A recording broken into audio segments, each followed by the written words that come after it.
এজন্য আমি অনুরোধ করছি, এটা কোনো স্বাভাবিক জীবন না।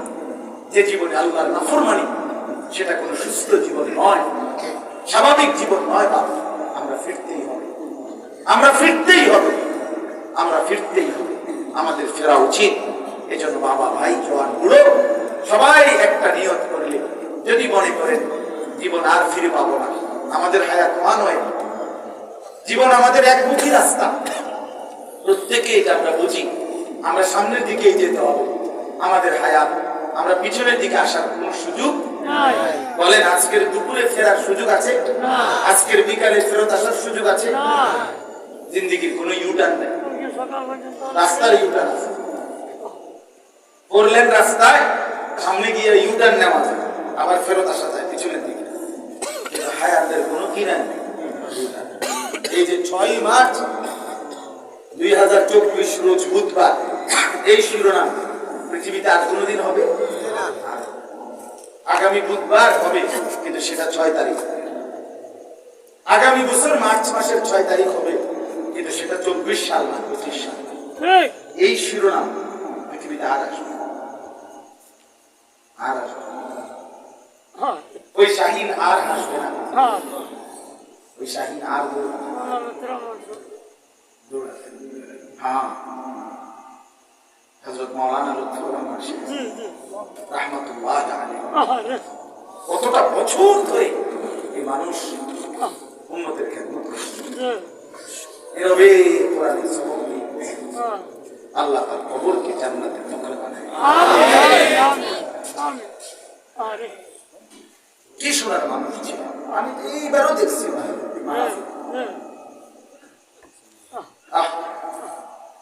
তো বাস বলতেছিলাম, আর পিছনের দিকে আসা যাবে, শুধুই সামনে শিশুটা কিশোর হবে, কিশোর যুবক হবে, যুবক বৃদ্ধ হবে, অথবা তার আগে কবরে যাবে, এদিকে আসা যাবে না। এই জন্য আমরা প্রত্যেকে ইনশাআল্লাহ হায়াতের কদর করি, আর এটা যদি বুঝি তাহলে আমাদের সামনে আখিরাতের আলোকে জীবনটা, হায়াতটা সাজাবার একটা উত্তম সুযোগ মাহে রমজান, ঠিক কিনা বলেন? এই কথাটাই বলতে চাই। একটু যদি সিদ্ধান্ত নেই, আল্লাহ তাআলার ওয়াদা আমি বুজুর্গদের মুখে শুনছি, আল্লাহ বলছেন, বুজুর্গরা বলছেন যে ঈমান হলো পাসপোর্ট, তাকওয়া হলো ভিসা। আল্লাহ তাআলা বলছে, বান্দা ঈমানওয়ালা, ইয়া আইয়ুহাল্লাযীনা আমানু, হে ঈমানওয়ালা বান্দা, তোমার ঈমান আমি নিলাম, পাসপোর্ট আমি নিলাম, তোমারে 30 দিনের একটা কোর্স দিলাম, একটা মাস গুনে গুনে সবগুলো গুনাহ ছেড়ে দাও, চুরি, ডাকাতি, মিথ্যা, অন্যায়, অশ্লীলতা, বেহায়াপনা, সুদ, ঘুষ, হারাম রোজগার ছেড়ে দাও। একটা মাস, 30টা দিন, 31 দিন লাগবে না, হয় 30 নয় 29, তুমি আমার বন্দেগীতে ডুবে যাও, 5 ওয়াক্ত নামাজ পড়ো, রাত্রিবেলা তারাবি পড়ো 20 রাকাত, তাহাজ্জুদ পড়ো, সেহরির সাথে ইফতারের সাথে দোয়া করো, দোয়া কান্নাকাটি করো, কোরআন তিলাওয়াত করো, জিকির করো, শেষ দশকে ইতিকাফ করো, শবে কদর তালাশ করো, আমার বন্দেগীতে ডুবে যাও। আহা, আল্লাহ বলে, বান্দা আমি ওয়াদা দিলাম 1 মাসের ব্যবধানে আমি আল্লাহ তোমার ঈমানের পাসপোর্টে তাকওয়ার ভিসা লাগায় দেব, ঈদের দিন জান্নাতের বিমানে উঠায় 30 দিনে জান্নাত। কয় দিনে? ঈদের দিন ফ্লাইট। ফ্লাইট কোন দিন? এক মাস 31 দিন যাবে। লাআল্লাকুম তাত্তাকুন, মুত্তাকিবান, যে মুত্তাকি সে জান্নাত, যে মুত্তাকি সে কি জান্নাতি, উইদ্দাত লিল মুত্তাকিন। এজন্য এত বড় রমজান, এত ফজিলত, এত মর্যাদা, এত বৈশিষ্ট্য, এত কিছু আল্লাহ নবী বলছেন, উম্মত জান্নাতের দরজা খুলে দিছে, জাহান্নামের দরজা বন্ধ, শয়তান শেকলে বন্দী, একটা নফল একটা ফরজের সমান, একটা ফরজ 70টা ফরজের সমান। একজন রোজাদারকে ইফতার সামান্য করাইলে পুরা রোজার সওয়াব। শুরুটা রহমত, মধ্যখানটা মাগফিরাত, শেষটা নাজাত, শেষ দশক ইতিকাফ, শবে কদর 1000 মাসের রাতের চাইতে উত্তম। প্রতিটা নেকি আল্লাহ তাআলা সরাসরি ফেরেশতা দিয়া না লেখাইয়া আল্লাহ লেখাবে রোজার নেকি। এত কিছু বলার পরেও যদি কোনো উম্মত যদি কোন আল্লাহর বান্দা রাসূলের উম্মত এটাকেও কদর না করে, তার উপরে ওই জিবরাইল আয়েশা রমজানের লাস্টে বলছে, নবী আপনার উম্মতের যেই নাফরমান এত বড় রমজান পাইয়া এত সুযোগ পাইয়াও গুরুত্ব দিল না, পাত্তা দিল না, তার উপরে আল্লাহর লানত, তার উপরে আমরা সমস্ত ফেরেশতার লানত। নবী সেদিন বলছে তিনি রাহমাতুল লিল আলামিন, নবী অভিশাপ দেয় না, নবী বরবাদের দোয়া করে না, কিন্তু আজকে রাসূল বলছে আমিন। হ্যাঁ জিবরাইল, আমি কোনদিন অভিশাপ দেই নাই রে, আমি তায়েফের রক্তের আঘাতেও অভিশাপ দেই নাই, আমি উহুদের দান্দান শহীদ হওয়ার পরেও অভিশাপ দেই নাই, আমি পেটে পাথর বাঁধার পরেও কোনদিন অভিশাপ দেই নাই, কিন্তু আজকে রমজানকে কদর না করার কারণে উম্মত তোর উপরে আমি আর কষ্ট সহ্য করতে পারলাম না, আমিও বললাম আমিন, আমারও লানত তুল, যা তোর উপরে আল্লাহর গজব পড়ো, খোদার গজব পড়ো, তোর উপরে ফেরেশতার গজব পড়ো, তোর উপরে আমি রাসূলের গজব পড়ো, তোর উপরে আল্লাহর লানত। রমজানও বিড়িখানা ছাড়তে পারবি না, তুই রমজানও টেলিভিশন দেখা ছাড়তে পারবি না, তুই রমজানও বেটা নর্তকীর ছবি দেখা ছাড়তে পারলি না, তুই রমজানও বেটা সুদ ঘুষ মিথ্যা বাটপারি ছাড়তে পারলা না। তুমি বেডি, তুমি নারী, রমজান মাসও বেপর্দা, একটা জুতার জন্য এক জোড়া জুতা, একটা থ্রি পিস, একটা cosmetics, powder, fair and lovely, ফালতু জিনিসের লাগা খোদার এত বড় রমজান, রহমত মাগফিরাতের এত বড় আহ্বান প্রত্যাখ্যান করলি। আল্লাহ রাসূল বলছে যা, তোর উপরে আল্লাহর লানত, ফেরেশতার লানত, আমি রাসূলেরও লানত। এরপরে এই নাফরমান আশ্রয় নিবে কার কাছে? আর কোথায়? কোথায়? কোথায়? এরপরে যাবে কোথায়? বলে এরপরে এই জন্য মা আল্লাহ তো ভাই মজার বিষয় হলে আমি একটু বেশি আবেদন করছি, এই কারণে আমার এই মৌসুম মানে এবারে যে শীত মৌসুম শুরু হইল, স্বাভাবিকভাবে আমরা সেই সেপ্টেম্বর মাস থেকে ধারাবাহিক বড় মাহফিলের প্যান্ডেলওয়ালা মাহফিলের বয়ান আলহামদুলিল্লাহ আল্লাহর দয়া শুরু করছিলাম। সেপ্টেম্বর, অক্টোবর, নভেম্বর, ডিসেম্বর, জানুয়ারি, ফেব্রুয়ারি, মার্চ, এখানে আসা আজকে এই মৌসুমের আমার এই আপনাদের এটা শেষ মাস। আমি কালকে উমরায় চলে যাব আলহামদুলিল্লাহ, শুক্রবার সকালে আমার ফ্লাইট, কালকে রাত্রে চলে যাবে। কালকের মাহফিল বাদ দিয়ে দিয়েছিলাম আগে, তারপরে নিষেধ করে দিচ্ছি আরো 15-20 দিন আগে, এই আজকেই শেষ। আজকের মাহফিল 6 তারিখের মাহফিলও বাদ দিতে বলছিলাম বাসার থেকে, মায় মায় আসার পথে বলছে ওয়াজে তো শেষ এখনো মাই, আমি বললাম না মা এরকম তাড়াতাড়ি মা। এই জন্য বললাম যে আমি দিন থেকে বললাম আমার জন্য বলি, আপনাদের জন্য চলেন করতে বলেন ইনশাআল্লাহ। রমজানকে যদি না করে, আরে বাপ সিজন চিনতে হয়, মৌসুম চিনতে হয়। বুদ্ধিমান ব্যবসায়ী সিজন বোঝে, কোন সিজনে কোনটা করলে, কোনটা বেচলে, কোন ফসলটা করলে আমার লাভ হবে, এটা যে সিজন বোঝে না, ব্যবসা বোঝে না, তাহলে দিয়ে ব্যবসা হবে না। ইমানদারের এখন জান্নাতের সিজন, আখিরাত কামাইয়ের সিজন মাহে রমজান। আপনি যদি এই সিজন ধরতে না পারেন, কত ব্যবসায়ী তো আছে আমাদের কাছে, তো আছে হুজুর কাজ করে দোয়া করি, এই সিজনে যদি ব্যবসাটা ধরতে পারি এবারে ইনশাআল্লাহ হুজুর ছেড়ে যাবে। আমরা গরু দিন হুজুর মসজিদ মাদ্রাসা মানে দোয়া চায় না, সিজন ধরতে হবে। আখিরাতের সিজনে, জান্নাতের সিজন। দেখবেন একটা জিনিস মজার বিষয় শুনে, এই যেদিন কোনোখানে এখানে যেটা বড় না কথার কথায়, তো আশেপাশের দোকানদার তারা স্বাভাবিক দিনের চাইতে কিছু বন, রুটি, চা এবং বুট, বাদাম অন্য দিনের চাইতে বেশি উঠায়, ঠিক কিনা বলেন? তার মাথাতে আছে যে আজকে বেচা কিনা বেশি হবে, কারণ আজকে মাহফিল, ঠিক কিনা বলেন? হ্যাঁ, রব্বুল আলামিন আল্লাহ তাআলা ফয়সালা নিছে, আমি তো রমজানে আমার কোটি কোটি বান্দা, বেশি বান্দা জান্নাত দেব, জাহান্নাম থেকে বাঁচাবো। এই জন্য আল্লাহ কিছু মাল অতিরিক্ত উঠাইছে। ইফতার, সাহারি, তারাবি, এতেকাফ, শবে কদর, আল্লাহ বলছে আগেরটি তো আছে, আরো কিছু মাল উঠাইলাম।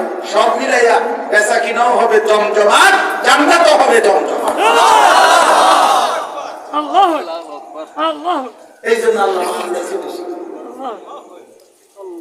আল্লাহ কিছু ইবাদত দিছে না, কথা বলেন না কেন? কারণ আল্লাহ তো জানে এই মাসে আমার কোটি কোটি বান্দারে কি দিতে হবে, জান্নাত দিতে হবে, বেচা কিনা ভালো হবে। আমার বান্দা মসজিদে থাকবে বেশি, জিকির করবে বেশি, তেলাওয়াত করবে বেশি, রাতে তারাবি চলবে, খতমে তারাবি হবে, হারামে ইবাদত হবে, আল্লাহর বান্দা ছুটছে আল্লাহর ঘরে, চারদিকে তো একটা জান্নাতের হুলস্থুল লাগবে। আল্লাহ সেই মিছিলে, সেই কাফেলায় আমাদেরকে শরীক হওয়ার আল্লাহ তাআলা আপনাদেরকে কবুল করেন। মালিকের ঘর দেখার নিয়ত করবেন। হ্যাঁ বন্ধু, মনে রাখেন, আমি সবসময় বলি এই একটা কথা, যেই চোখ, এই দুই চোখ, যেই চোখ আল্লাহর ঘর দেখে না, এই বন্ধু কাবার কালো গিলাফ যে চোখ দেখে নাই, মদিনার সবুজ গম্বুজ যে চোখ দেখে নাই, হ্যাঁ সে চোখ দেখলো কি? ওই চোখ দেখলো কি? ওই চোখ তো দেখার কোনো মজাই পায় না, দেখার কোনো স্বাদই পায় না। যে চোখ কাবার গিলাফ দেখে। করাচি হযরত বলতেন, আরিফ বিল্লাহ কুতুবে আলম শাহ হাকিম মোহাম্মদ আখতার রাহমাতুল্লাহ আলাইহি বলতেন, আল্লাহর ঘরের সামনে যখন তাওয়াফের জন্য দাঁড়াইতেন, তখন তিনি শের পড়তেন, কাহা ইয়ে মেরি কিসমত, ये तवाफ तेरे घर का, मैं जागता हूँ या रब, या ख्वाब देखता हूँ। আয় আল্লাহ, আমার কি কিসমত, সৌভাগ্য যে আমি আপনার ঘরের সামনে দাঁড়াইছি তাওয়াফ করতে। আমি বুঝতেছি না মাওলা, আমি কি জেগে আছি না স্বপ্ন দেখছি। এজন্য বাপ দিল থেকে চাইবেন, রাত গভীরে চাইবেন, আল্লাহ আপনার ঘর দেখবেন। টাকা নাই, পয়সা নাই, সেটা কোনো বিষয় না, সেটা কোনো বিষয় না। আল্লাহ ব্যবস্থা, আল্লাহ ব্যবস্থা। আমার ড্রাইভারও আমার সাথে যাবে, আমার ছোট ভাইও যাবে, আমার শায়েখ আরিফ বিল্লাহ হাকিম নফস আল্লামা মুফতি মুশতাকুর নবী কাসিম হুজুরের কাফেলার সাথেই আমি যাব, হুজুরও যাবে ইনশাআল্লাহ। আমরা দিক থেকে আপনাদের জন্য দোয়া করি, মালিকের ঘর দেখাবেন। যুবক ভাই, কত কিছুই তো দেখলাম, একবার কালো গিলাফ দেখার শখ করো, স্বপ্ন দেখো, ইনশাআল্লাহ পিছনে কি দেখছো আর না দেখছো, চোখের দেখার মজা, তৃপ্তি মিলে যাবে। হ্যাঁ, আল্লাহ আমাদের সবাইকে তৌফিক দান করেন, আল্লাহ আমাদের সবাইকে কবুল করেন।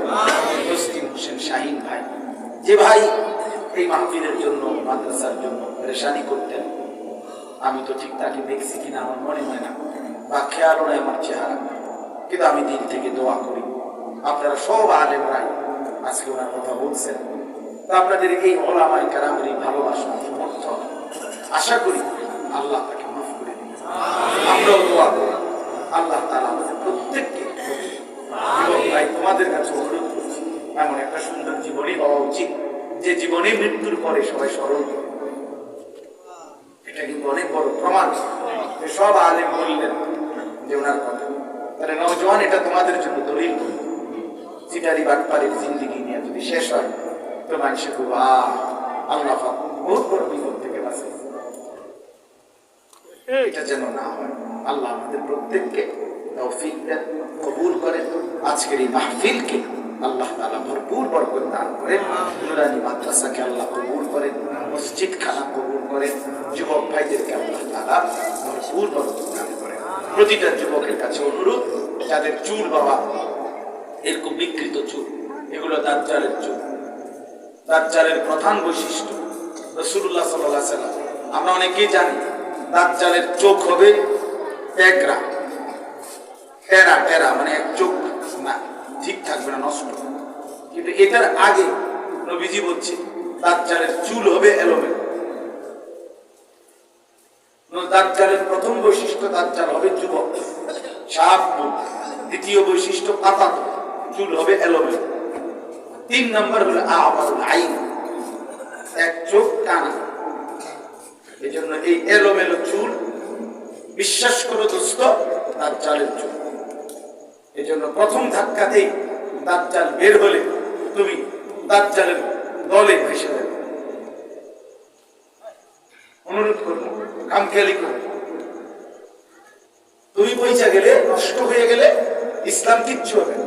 আবু জেহেল, আমরা কিতাবে পড়ছি, আবু জেহেল, আবু লাহাব, উতবা, এই বেঈমানরা মাঝে মধ্যে মক্কায় কইতো, মুহাম্মদ কিতা মেহনত করো, হ্যাঁ তুমি ইসলাম কিতা আর করবো, তোমার দেখতাম না, আমরা মেইন মাধ্যমটি তো ইসলাম গ্রহণ করছি না, আর কি করবো তোমার দল। আল্লাহ তাআলাও আরশ আজিম থেকে বলতেন যেন মুচকি হেসে, আচ্ছা মানবর, ঠিক আছে, তুমিও দেখো ইসলাম কদ্দুর যায় আর তুমি কদ্দুর যাও। আবু জেহেল বদরের যুদ্ধের দিন মরে গেছে, ইসলাম কি বদরের যুদ্ধের দিন শেষ হয়ে গেছে? ইসলাম বিজয় হয়েছে। রাসূলুল্লাহর কদমের নিচে গোটা আরব চলে আসছে, অর্ধ পৃথিবীতে ওমর খলিফাতের শাসন কায়েম করছে। আবু জেহেল ঠিক জাহান্নামী হয়ে গেছে। ওর মতো বেঈমানের জন্য ইসলাম থামে না। এজন্য কোন কারোর জন্য আমাদের ইসলাম ঠেকবে না, ইসলাম ঠেকবে না। বিশ্বাস করে রে, এই যে ফিলিস্তিনের মুসলিম মুসলমান যারা কলিজার খুন দিচ্ছে, রক্ত দিচ্ছে, খোদার কসম এটা কোনো সন্দেহ নাই, এই রক্তের উপরে একদিন, এই শাহাদাতের খুনের উপরে একদিন ইসরায়েলের পতন হবে, এই ইহুদি কুত্তারা ধ্বংস হবেই হবে। মুমিনের রক্ত পবিত্র, পবিত্র রক্তের উপরে ঈমানের পতাকা উঠবে, কোন সন্দেহ নেই। মুসলমানই বিজয়ী হবে, কোন ষড়যন্ত্রকারী পৃথিবীতে টিকে না। কোন নাফরমানের ইতিহাস পৃথিবীতে সুখের হয় নাই, হয় নাই। সময়ের ব্যবধান, কেউ ধ্বংস হয়েছে 30 বছরে, কেউ ধ্বংস হয়েছে 300 বছরে। কথা বোঝেন নাই? সময়ের ব্যবধান। আবু জেহেল যত বছরে ধ্বংস হয়েছে, আপনার নমরুদ কি অত বছরে ধ্বংস হয়েছে? না। ফেরাউন নমরুদ সব সমান সমান, কারো সময় বেশি নিচ্ছে, কারো কম নিচ্ছে, মালিকের দিচ্ছে। ওমা আহলাকনা মিন কারিয়াতিন ইল্লা ওয়ালাহা কিতাবুন মা'লুম। আল্লাহ বলে প্রত্যেক নাফরমানের ধ্বংস আমি আমার তাকদীরে সুস্পষ্ট লিখে রাখছি, আলাদা আলাদা। এই জন্য প্রত্যেকেই খামখেয়ালি না। তুমি যদি কাজে লাগো ইসলামের পক্ষে, তোমারও দাম হবে, ইসলামও এগিয়ে যাবে, আখিরাতও সুন্দর। আল্লাহ তৌফিক দেন, কবুল করেন। আল্লাহ তাআলা আজকের মাহফিল